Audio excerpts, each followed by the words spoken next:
नमस्कार दोस्तों, आपका भक्ति कीर्ति चैनल में स्वागत है। आज आपको इस वीडियो में ठाकुर जी के चमत्कार के बारे में बताएंगे। यमुना के किनारे बसा ब्रजपुर गांव अपनी हरी भरी खेती और शांत वातावरण के लिए जाना जाता था, पर इस गांव की असली पहचान थी यहाँ के लोगों की श्री कृष्ण के प्रति अथाह श्रद्धा। हर घर में सुबह शाम ठाकुर जी का नाम गूंजता था और मंदिर में होने वाली कीर्तन भजन की ध्वनि मीलों तक सुनाई देती थी। ब्रजपुर के केंद्र में गांव के सबसे ऊंचे टीले पर एक प्राचीन मंदिर था। यहाँ सदियों से श्री कृष्ण की एक मनोहर प्रतिमा विराजमान थी। माना जाता था कि यह प्रतिमा स्वयं प्रकट हुई थी और इसमें साक्षात भगवान का वास था। इसी गांव में एक साधारण किसान माधव रहता था। माधव अपने नाम की तरह ही सरल और निष्ठावान था। उसकी उम्र लगभग 40 वर्ष थी। शरीर से दुबला पतला, पर उसकी आंखों में ठाकुर जी के प्रति ऐसी चमक थी जो किसी गहन तपस्वी में ही दिखती थी। माधव के लिए संसार में एकमात्र सत्य था उसके ठाकुर जी। उसकी सुबह ठाकुर जी के चरणों में शुरू होती थी और रात उनके नाम के जाप में ढल जाती थी। उसके पास न धन था न कोई विशेष पद, पर उसके पास जो था वह किसी राजकोष से भी बढ़कर था। अन्य भक्ति और अटूट विश्वास। माधव की दिनचर्या व्यवस्थित थी। वह ब्रह्म मुहूर्त में उठकर यमुना में स्नान करता, फिर सीधे मंदिर पहुंच जाता। मंदिर में झाड़ू लगाना, ठाकुर जी के लिए फूलों का इंतजाम करना, उनकी वेदी सजाना, दीपक जलाना, ये उसके दैनिक कार्य थे। वह मंदिर का पुजारी नहीं था, न ही उसे इन कार्यों के लिए कोई वेतन मिलता था। यह सब वह अपनी आंतरिक प्रेरणा और प्रेम से करता था। उसके लिए यह सेवा नहीं बल्कि अपने प्रभु के साथ संवाद का तरीका था। वह घंटों मंदिर में बैठकर ठाकुर जी की प्रतिमा को निहारता रहता, मानो उनसे बातें कर रहा हो। कभी कभी वह ठाकुर जी के सामने अपने मन की व्यथाएं भी व्यक्त कर देता और उसे पूरा विश्वास था कि उसके प्रभु उसकी हर बात सुनते हैं। गांव के लोग माधव की भक्ति को जानते और उसका सम्मान करते थे। जब भी कोई विपत्ति आती या कोई शुभ कार्य करना होता तो लोग माधव से ठाकुर जी के आगे प्रार्थना करने को कहते। उन्हें विश्वास था कि माधव की पुकार ठाकुर जी तक सीधे पहुंचती है। माधव का जीवन सादगी और संतोष से भरा था। उसके पास छोटी सी जमीन थी जिससे उसका और उसकी वृद्ध माँ का गुजारा चलता था। उसकी माँ भी उतनी ही धर्मपरायण थी और अपने बेटे की भक्ति पर गर्व करती थी। एक बार गांव में भीषण अकाल पड़ा। खेत सूख गए, कुएं खाली हो गए और लोगों के पास खाने के लाले पड़ गए। चारों ओर निराशा और हाहाकार मचा था। गांव के मुखिया और बड़े बुजुर्गों ने मिलकर माधव से ठाकुर जी से वर्षा की प्रार्थना करने का आग्रह किया। माधव ने बिना किसी हिचकिचाहट के मंदिर में प्रवेश किया और 3 दिनों तक अन्न जल त्याग कर ठाकुर जी के सामने बैठा रहा। उसकी आंखों से अश्रुधारा बह रही थी और वह केवल एक ही याचना कर रहा था, हे प्रभु, इन जीवों पर दया करो। यदि इन्हें अन्न नहीं मिलेगा तो कौन तुम्हारा नाम लेगा? मेरा जीवन ले लो, पर मेरे इन भाइयों को जीवन दान दो। उसकी प्रार्थना इतनी सच्ची और मार्मिक थी कि तीसरे दिन संध्या होते ही आकाश में काले घने बादल छा गए और मूसलाधार वर्षा होने लगी। ब्रजपुर में जीवन वापस लौट आया। इस घटना ने माधव की भक्ति और भी स्थापित कर दिया और लोगों का उस पर विश्वास अटूट हो गया। लेकिन हर कहानी में एक खलनायक होता है और ब्रजपुर में भी इसे अछूता नहीं था। गांव से कुछ ही दूरी पर जमींदार दुष्ट राज सिंह का विशाल महल था। दुष्ट राज सिंह नाम के अनुरूप दुष्ट और क्रूर व्यक्ति था। वह अपनी धन संपत्ति और शक्ति का दुरुपयोग करता था। उसके लिए धर्म कर्म का कोई महत्व नहीं था। उसे केवल अपनी शक्ति और प्रभुत्व बढ़ाने की परवाह थी। वह गांव वालों को अपनी संपत्ति समझता था और उनसे मनमाना लगान वसूल करता था। उसके घोड़े गांव में अक्सर उपद्रव मचाते और लोगों को डराते धमकाते थे। दुष्ट राज सिंह को माधव की बढ़ती ख्याति और गांव वालों का उस पर अटूट विश्वास खटकने लगा। उसे लगता था कि माधव उसकी सत्ता को चुनौती दे रहा है। वह माधव को नीचा दिखाने और उसे अपनी अधीनता स्वीकार करने के अवसर की तलाश में था। एक दिन दुष्ट राज सिंह के कुछ गुंडे गांव में अनाज लूटने आए। गांव वालों ने हिम्मत करके उनका विरोध किया और माधव ने उन्हें रोकने की कोशिश की।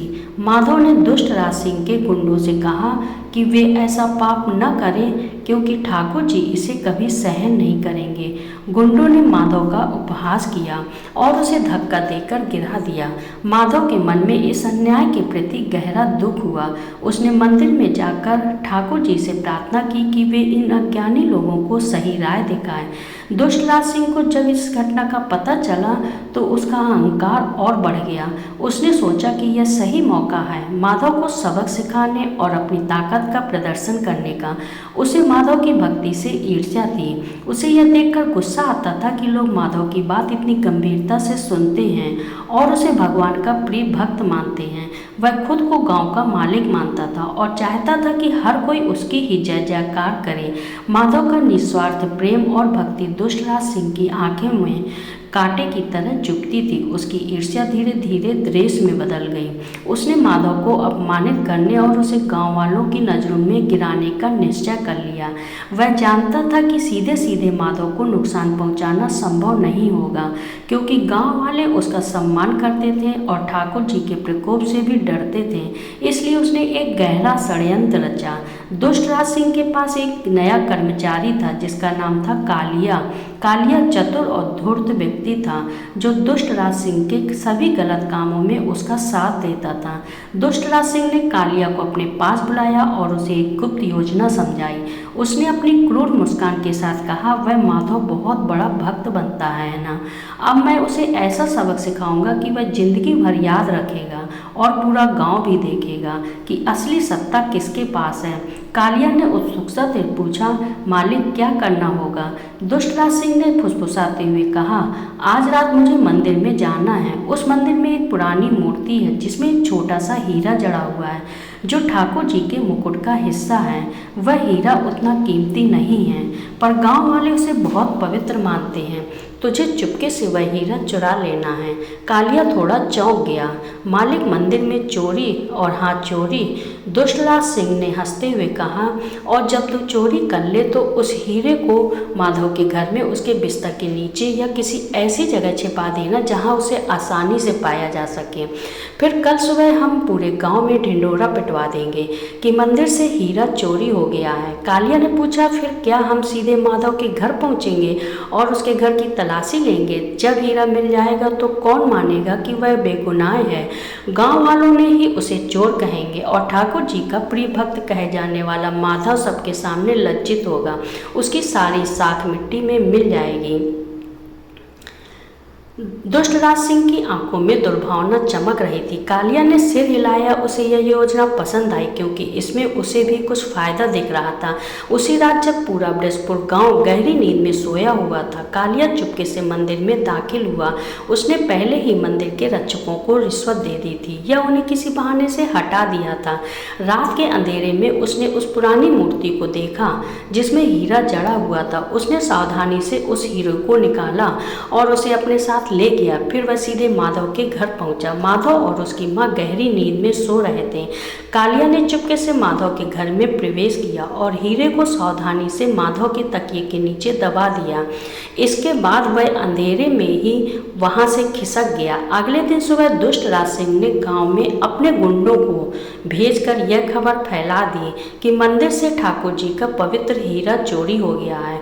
पूरे गांव में हड़कंप मच गया। लोग मंदिर की ओर दौड़े और देखा कि सचमुच हीरा गायब था। गांव के मुखिया और बड़े बुजुर्ग भी परेशान हो गए। यह कोई साधारण चोरी नहीं थी, यह ठाकुर जी के सम्मान पर हमला था। दुष्टराज सिंह अपने धूर्त चेहरे के साथ मुखिया और गांव के अन्य प्रतिष्ठित व्यक्तियों के पास आया। उसने सहानुभूति का नाटक करते हुए कहा, यह बहुत बड़ा अपराध है। ठाकुर जी के मंदिर से चोरी, जिसने भी यह किया है उसे कड़ी से कड़ी सजा मिलनी चाहिए। हमें तुरंत चोर को ढूंढना होगा। मुखिया ने पूछा, लेकिन कौन कर सकता है ऐसा घिनौना काम? हमें किसी पर शक नहीं है। दुष्टराज सिंह ने अपनी चाल चली। मुखिया जी, मुझे किसी पर आरोप लगाना पसंद नहीं, लेकिन यह कोई गांव का बाहरी आदमी नहीं कर सकता। गांव में ऐसा कौन है जिसके पास आधी रात को मंदिर में जाने का अवसर और दुस्साहस हो सकता है और जिसे मंदिर में हर कोने की जानकारी हो? गांव वाले एक दूसरे को देखने लगे। दुष्टराज सिंह ने जानबूझकर ऐसा इशारा किया जिससे शक माधव की ओर जाए। जाए, क्योंकि माधव ही वह व्यक्ति था जो रोजाना मंदिर की सेवा करता था और हर कोने से वाकिफ था। फिर दुष्ट राज सिंह ने एक लंबी सांस ली और दुख जताते हुए कहा, मुझे यह कहते हुए बहुत पीड़ा हो रही है, पर एक बात सोचिए, माधव रोज मंदिर में रहता है, उसे मंदिर की हर बात पता है और आजकल उसकी सादगी भी कुछ ज्यादा ही दिख रही है। कहीं यह ढोंग तो नहीं? पर सुनते ही गांव वालों में फुसफुसाहट शुरू हो गई। किसी को विश्वास नहीं हो रहा था कि माधव ऐसा कर सकता है, पर दुष्टराज सिंह के शब्दों ने उनके मन में संदेह के बीज बो दिए। मुखिया ने कहा, हम किसी पर यूं ही आरोप नहीं लगा सकते, हमें सबूत चाहिए। सबूत चाहिए तो मिलेगा, दुष्टराज सिंह ने तुरंत कहा। हमें हर घर की तलाशी लेनी चाहिए, जिस घर में हीरा मिलेगा वही चोर होगा। यह सुनकर गांव वाले सहमत हो गए और कौन भला ठाकुर जी के हीरे का चोर बनना चाहता था। दुष्टराज सिंह अपने गुंडों और गांव के कुछ लोगों के साथ तलाशी अभियान पर निकल पड़ा। उसने एक एक करके घरों की तलाशी ली, पर कुछ नहीं मिला। अंत में वह माधव के घर पहुंचा। माधव बाहर से अभी अभी आया था और उसे गांव में हो रही हलचल का पता चला था। जब दुष्टराज सिंह उनके घर पहुंचा तो माधव ने हाथ जोड़कर कहा, जमींदार साहब क्या हुआ है? दुष्टराज सिंह ने कठोर स्वर में कहा, मंदिर से ठाकुर जी का हीरा चोरी हो गया है, हमें हर घर की तलाशी लेनी है, हमें तुम्हारे घर की भी तलाशी लेनी होगी। माधव को इस बात पर विश्वास नहीं हुआ। मेरे घर की तलाशी? जमींदार साहब, आप जानते हैं कि मैं अपने ठाकुर जी के लिए अपनी जान भी दे सकता हूँ। मैं ऐसा घिनौना काम कैसे कर सकता हूँ, यह तो तलाशी के बाद ही पता चलेगा। दुष्टराज सिंह ने कहा और बिना किसी अनुमति के उसके घर में घुस गया। उसके गुंडों ने घर का कोना कोना छानना शुरू कर दिया। माधव की बूढ़ी माँ भी वहां आ गई और वह सब देखकर घबरा गई। गुंडे हर चीज उलट पुलट रहे थे। अंत में दुष्टराज सिंह ने कालिया को इशारा किया, जिसने पहले से ही जगह बता दी थी। एक गुंडा माधव के तकिए के नीचे हाथ डालता है और उसकी आंखें चमक उठती हैं। मिल गया, मिल गया, वह चिल्लाया। यहाँ है ठाकुर जी का हीरा। उसने हीरा निकालकर दुष्टराज सिंह को दिखाया। दुष्टराज सिंह ने विजयी मुस्कान के साथ हीरे को हाथ में लिया और माधव की ओर देखा। गांव वाले जो बाहर खड़े थे यह देखकर स्तब्ध हो रह गए। उनके चेहरों पर अविश्वास और नाराजगी के भाव थे। दुष्टराज सिंह ने जोरदार आवाज में कहा, आज तेरी नकली भक्ति का ढोंग खुल गया। तू चोर है, तूने ठाकुर जी को धोखा दिया है, तुझे इसका दंड मिलेगा। माधव के पैरों तले जमीन खिसक गई, उसकी आंखों में आंसू आ गए।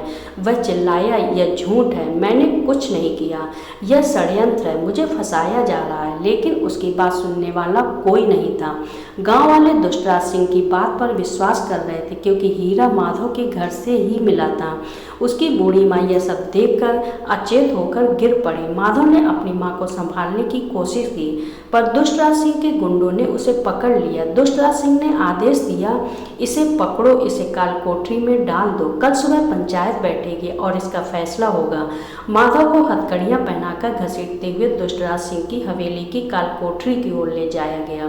माधव लगातार यही कहता रहा, मेरे ठाकुर जी जानते हैं कि मैं निर्दोष हूँ, वे मुझे बचाएंगे। लेकिन उसकी आवाज़ भीड़ में दब गई। गांव वालों के मन में उसके प्रति सम्मान की जगह अब संदेह और घृणा भर गई थी। उन्हें यकीन हो गया था कि जिस माधव को वे भगवान का भक्त मानते थे वह असल में एक चोर निकला। दुष्टराज सिंह अपने षड्यंत्र में सफल हो गया।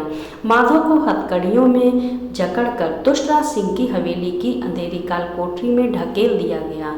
काल कोठरी में सड़ांध भरी थी और हवा में निराशा की गंध थी। जमीन पर बिछे भूसे में चूहे दौड़ रहे थे और दीवारों पर मकड़ियां अपने जाले बुन रही थी। माधव ने कभी सपने में भी नहीं सोचा था कि उसके साथ ऐसा होगा। उसका हृदय विदीर्ण हो रहा था, न केवल अपनी दुर्दशा पर बल्कि इस बात पर कि गांव वालों ने उस पर कैसे अविश्वास कर लिया। उसकी आंखों से आंसू बह रहे थे, पर इस बार यह आंसू ठाकुर जी के प्रेम में नहीं बल्कि अपने ही लोगों के अविश्वास की पीड़ा में थे। माधव ने बुदबुदाया, ठाकुर जी, मेरे ठाकुर जी, आप जानते हैं कि मैं बेगुनाह हूँ, आपने मुझे क्यों छोड़ दिया? उस रात माधव को नींद नहीं आई। उसके मन में एक ही विचार घूम रहा था, कल क्या होगा। उसे पता था कि दुष्टराज सिंह का प्रभाव कितना गहरा है। गांव की पंचायत जिस पर उसे कभी विश्वास था अब उसे न्याय दिला पाएगी या नहीं, इस पर भी संदेह होने लगा था। उसकी माँ का अचेत चेहरा उसकी आंखों के सामने घूम रहा था। उसे अपनी माँ की चिंता थी कि वह उसके बिना अकेली कैसे रहेगी। अगली सुबह सूरज की पहली किरण काल कोठरी के छोटे से रोशनदान से अंदर आई, पर वे माधव के जीवन में कोई उम्मीद नहीं ला पाई। दुष्ट राज सिंह के गुंडे उसे खींचकर पंचायत के लिए ले गए। पंचायत गांव के केंद्र में एक बड़े बरगद के पेड़ के नीचे लगी थी। गांव के मुखिया, कुछ बड़े बुजुर्ग और सैकड़ों गांव वाले वहां इकट्ठा थे। सभी की आंखों में जिज्ञासा, संदेह और कुछ हद तक क्रोध का भाव था। दुष्ट राज सिंह एक ऊंची जगह पर बैठा था। उसके चेहरे पर एक कुटिल मुस्कान थी। माधव को पंचायत के सामने लाया गया। उसके हाथ अभी भी बंधे हुए थे और उसका चेहरा रात भर की पीड़ा से पीला पड़ गया था।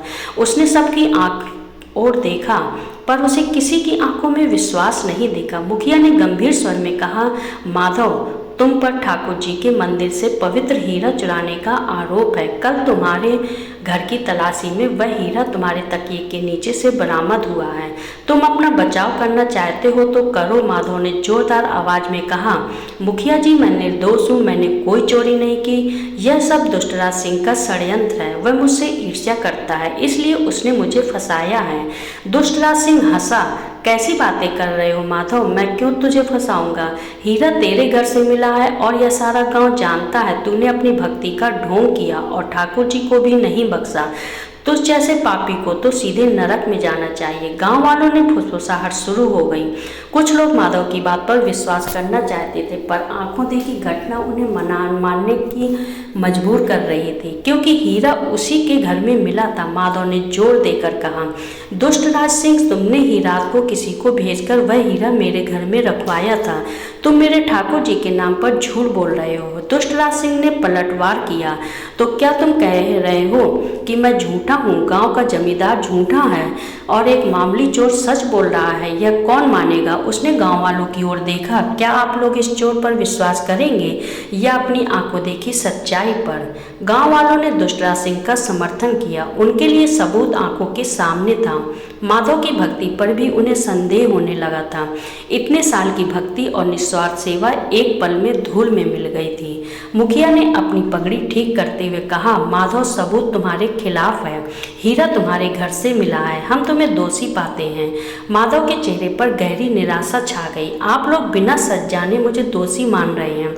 मेरे ठाकुर जी सब देख रहे हैं, वे न्याय करेंगे। दुष्टराज सिंह ने मुखिया से पूछा, मुखिया जी, इस अपराध के लिए क्या दंड है? मुखिया ने सिर झुका लिया। ठाकुर जी के मंदिर में चोरी, वह भी ऐसी पवित्र हीरे की, वह सबसे बड़ा अपराध है। हमारे पुराने नियम के अनुसार ऐसे अपराधी को फांसी की सजा दी जाती है। यह सुनते ही पंचायत में सन्नाटा छा गया। माधव ने अपनी सांस रोक ली। फांसी, यह तो उसके लिए मृत्यु दंड था। दुष्टराज सिंह के चेहरे पर विजय की चमक थी। उसने तुरंत कहा, तो फिर सजा दो। सजा में देरी क्यों? आज ही इसे फांसी दे दी जानी चाहिए, ताकि गांव में कोई ऐसा अपराध करने की सोचे भी नहीं। माधव को उस निर्णय पर विश्वास नहीं हो रहा था। उसने कभी सोचा भी नहीं था कि उसकी भक्ति का यह परिणाम होगा। उसे लगा कि उसके ठाकुर जी ने भी उसे छोड़ दिया है। गांव वालों ने भी किसी ने भी आवाज़ नहीं उठाई।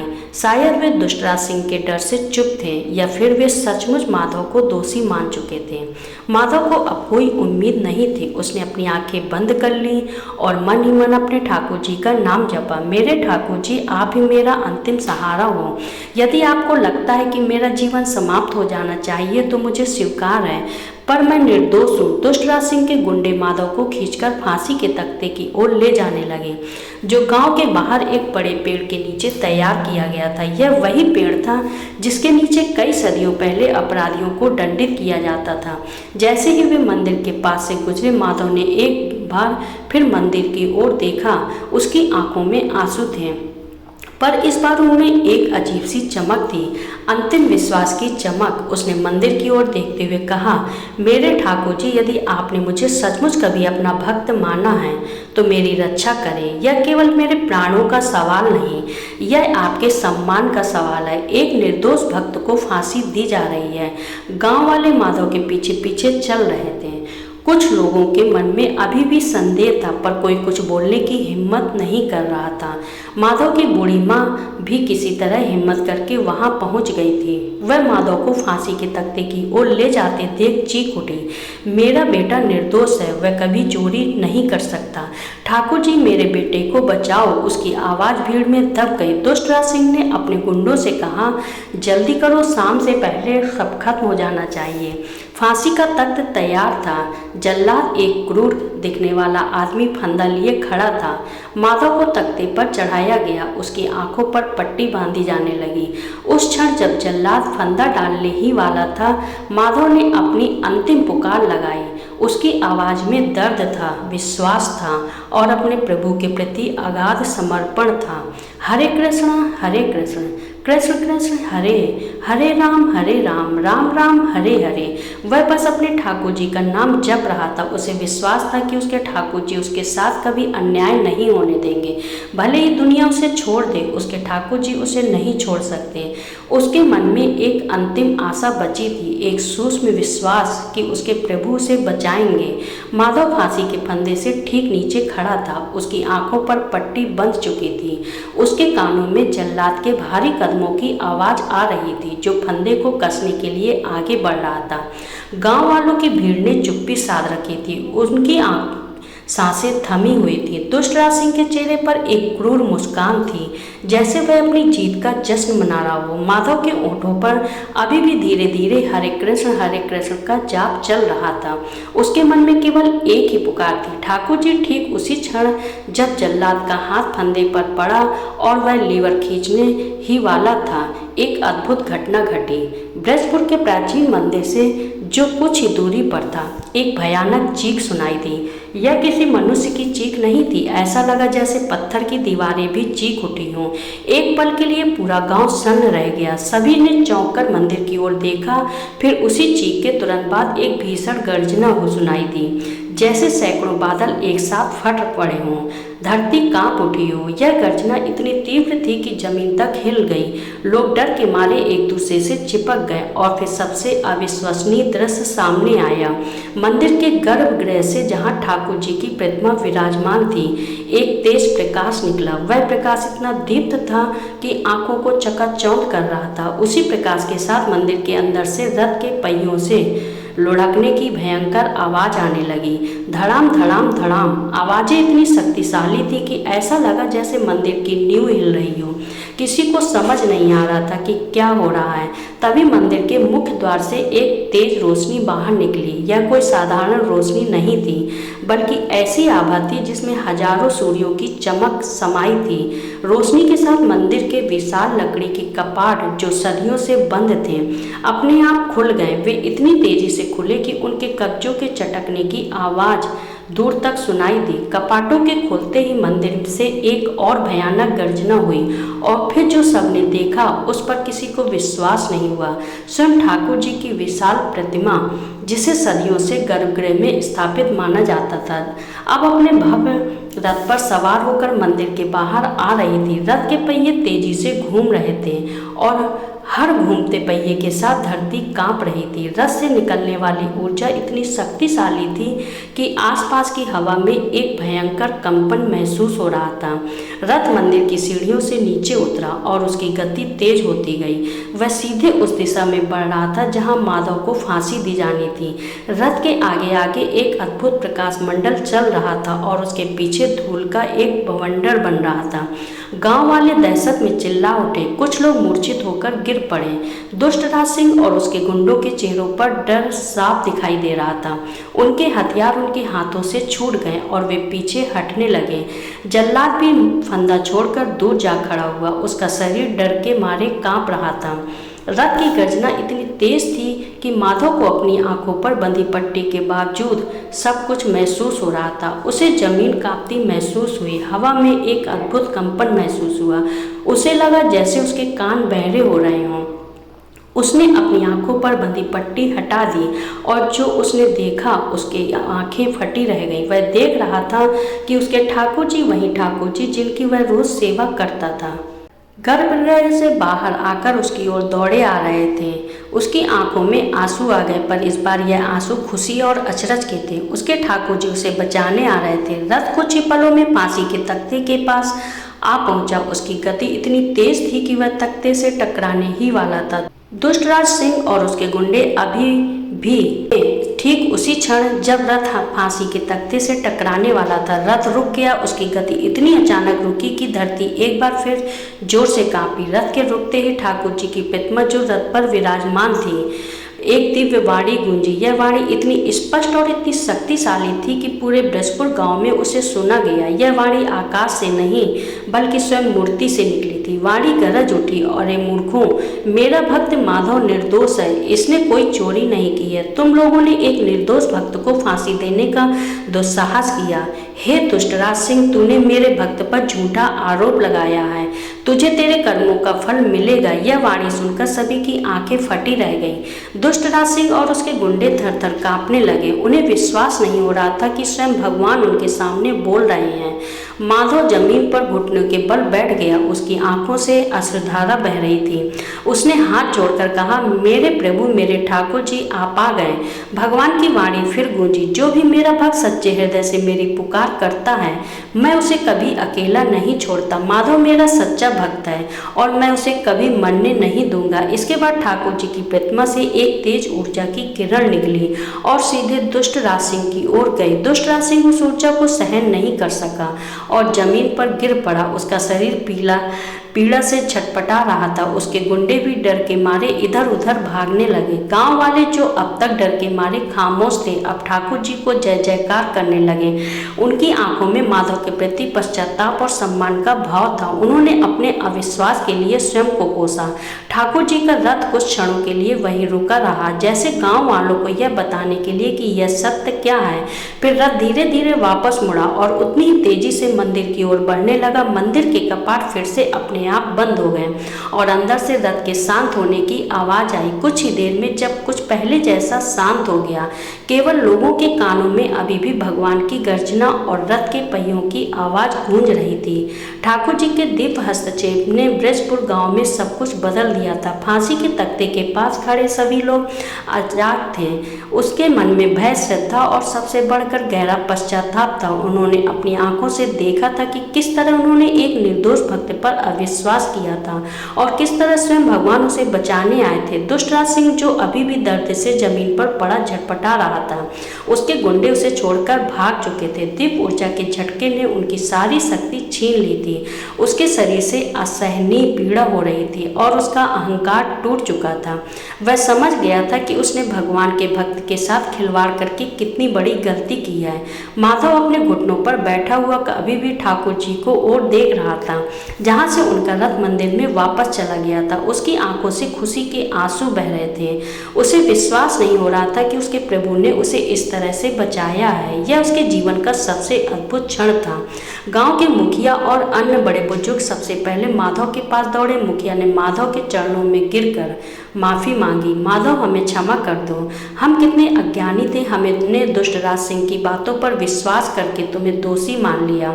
हम सब ने तुम्हारे साथ घोर अन्याय किया। एक एक करके गांव के सभी लोग माधव के पास आए और अपनी गलतियों के लिए क्षमा याचना की। उनकी आंखों में श्रद्धा और पश्चाताप का भाव था। उन्होंने माधव को उठाकर गले लगाया। जो लोग कुछ देर पहले उसे फांसी के फंदे तक ले जा रहे थे, अब उसे अपना पूजनीय मान रहे थे। माधव ने सभी की सांत्वना दी। उसके मन में किसी के प्रति कोई द्वेष नहीं था। उसकी भक्ति इतनी शुद्ध थी कि वह केवल अपने ठाकुर जी के प्रेम में लीन था। उसने कहा, भाइयों, आप लोग दोषी नहीं हैं, यह सब ठाकुर जी की लीला है। उन्होंने हमें सत्य दिखाया और अज्ञानता के अंधेरे से बाहर निकाला है। दुष्टराज सिंह अभी भी जमीन पर पड़ा कराह रहा था। उसकी पीड़ा शारीरिक से ज्यादा मानसिक थी।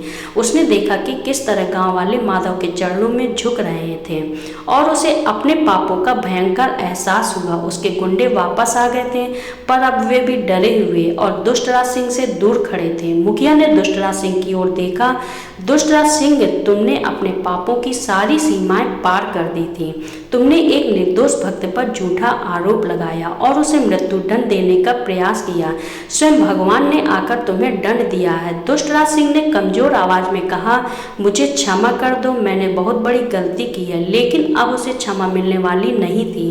ठाकुर जी की दिव्य ऊर्जा ने उसके शरीर और मन को इस तरह प्रभावित किया था कि वह कभी सामान्य नहीं हो पाया। गांव वालों ने दुष्ट राज सिंह की हवेली को जब्त कर लिया और उसकी सारी संपत्ति को गांव के विकास और मंदिर की सेवा में लगा दिया गया।